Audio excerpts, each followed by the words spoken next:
It was a cold winter morning when the courtroom doors opened and the sound of heavy footsteps echoed across the silent hall.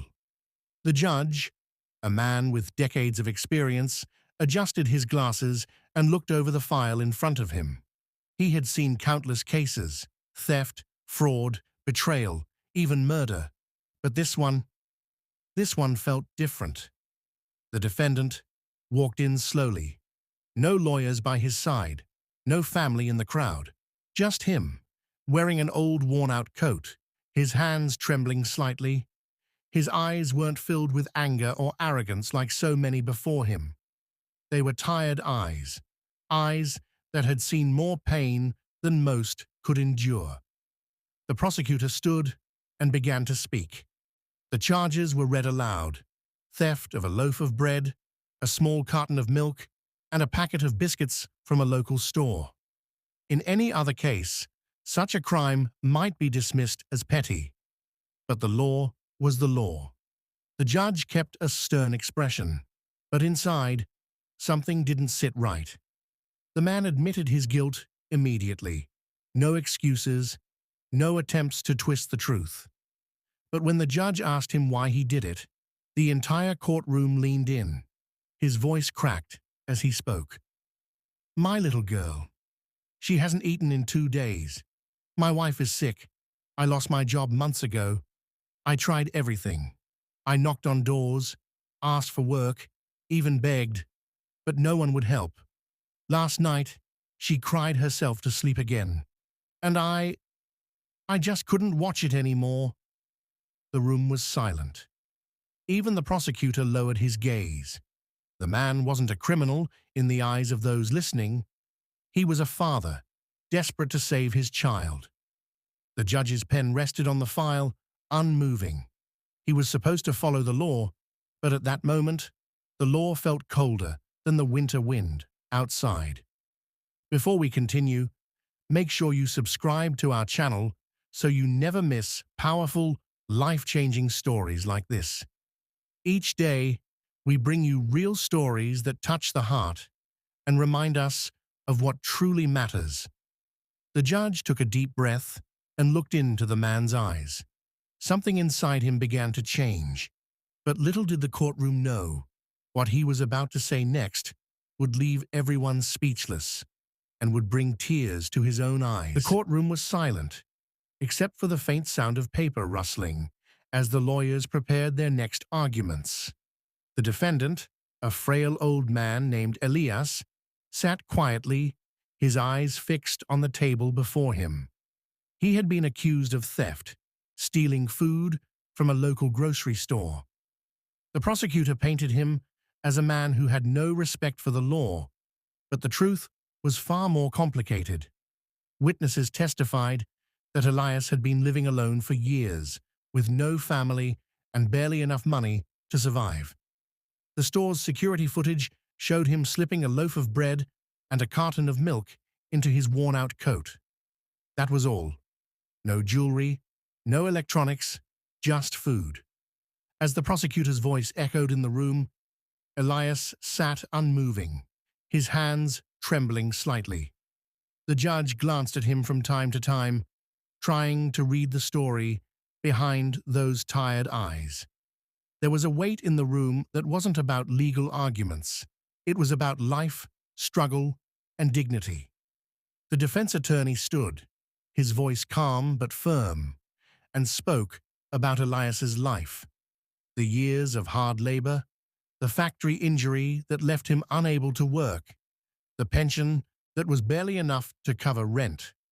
He reminded the court that Elias had never stolen before.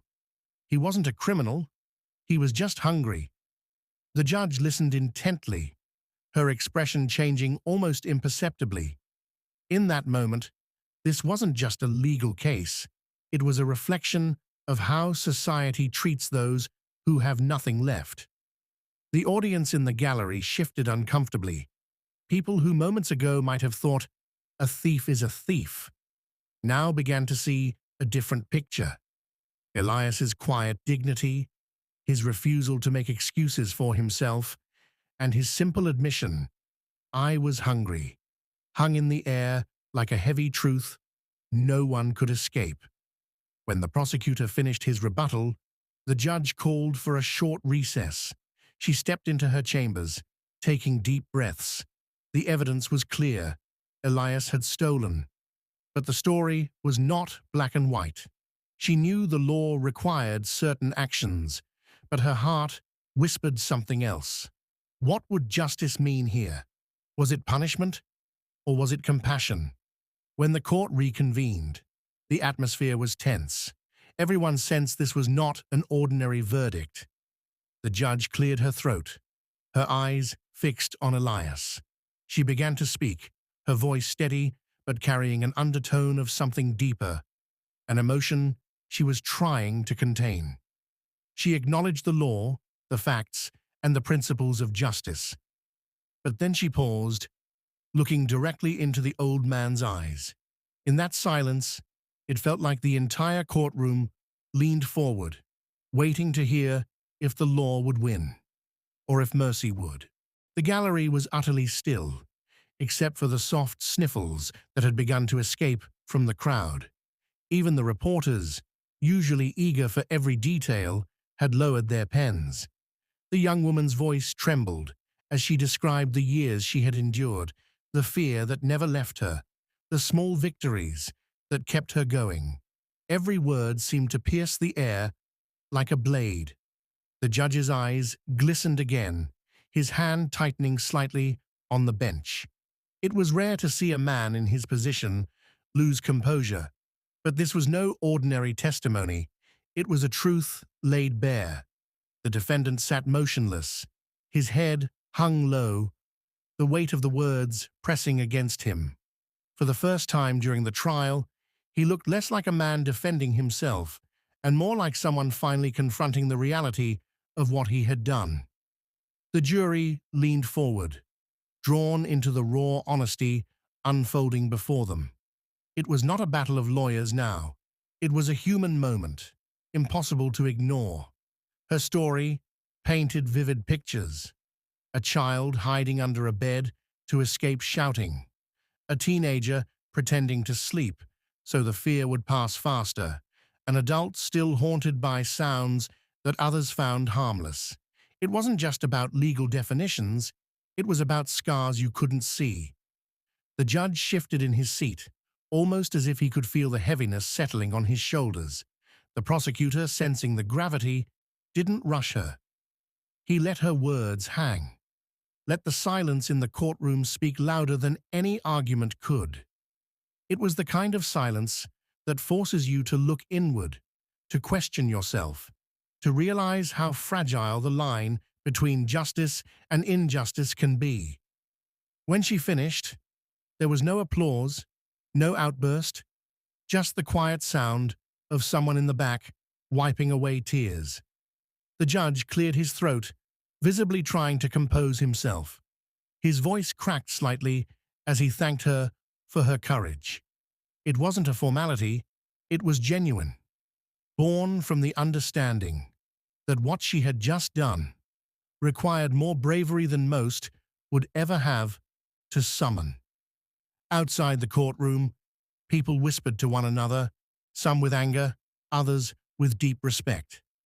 Inside, the judge called for a short recess, perhaps to give everyone a chance to breathe, to collect themselves. But the truth was, once you heard a story like that, it stayed with you. It changed you. And somewhere in that courtroom, in the spaces between her words and the silence that followed, a seed of hope was planted. That maybe, just maybe, justice wasn't only about verdicts and sentences, but about moments like this, when truth could touch even the most guarded hearts. When you hold on to a false belief about yourself, you do more than just distort reality. You limit your potential. These beliefs create invisible walls. They dictate what you try, how much effort you put in, and how quickly you give up. Think about the belief. I'm not good enough. Even if you're skilled, you'll approach challenges with hesitation. You'll interpret setbacks as proof of your inadequacy. instead of normal parts of growth. False beliefs also shape your emotional state. If you believe you're unworthy, even praise won't feel real. Compliments bounce off you, because deep down, your mind rejects them. Worse, these beliefs become self-fulfilling. If you think you're bad at relationships, you might avoid intimacy. That avoidance keeps you from learning the very skills that could prove your belief wrong. Letting go of false beliefs isn't easy because they often feel like you, but they're not. They're ideas your mind constructed. Once you start questioning them, cracks appear. And through those cracks, the truth starts to shine. When you begin to live from this place of awareness, something extraordinary happens. The mind still produces thoughts, but they no longer dictate your state of being. You start seeing them as passing clouds instead of unshakable truths. The grip loosens, the suffering fades. This doesn't mean life becomes problem-free. Challenges will still arise. People will still disappoint you. Situations will still test you. But the difference is, you won't drown in them anymore. You'll know they are temporary. You'll recognize that your peace doesn't depend on perfect conditions.